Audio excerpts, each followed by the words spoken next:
మొదటగా ఈ భగవద్గీత అధ్యాయము 2 శ్లోకము 26ను పరిశీలిద్దాం. ముందు శ్లోకాలలో ఆత్మ శాశ్వతమైనదని శ్రీకృష్ణుడు వివరించారు. ఇప్పుడు అర్జునుడి వాదనను మరో కోణంలోంచి చూస్తూ, ఒకవేళ ఆత్మ నిత్యం పుడుతూ చనిపోతూ ఉంటుందని భావించినా కూడా దుఃఖించటం తగదని బోధిస్తున్నారు. మొదటగా ఈ పవిత్ర శ్లోకాన్ని భక్తితో విందాం.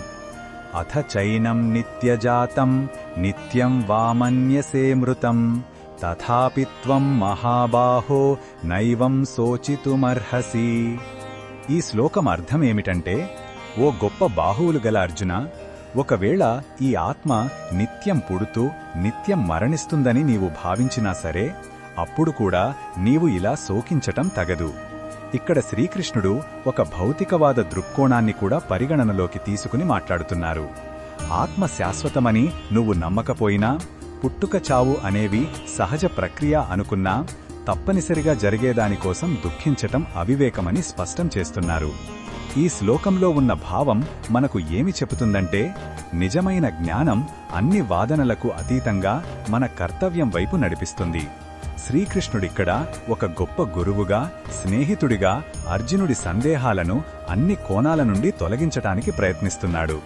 నీ నమ్మకం ఏదైనా కావచ్చు, కాని నీ ధర్మాన్ని విస్మరించటం సరైనది కాదు అనే దృఢమైన సందేశం ఇందులో ఉంది.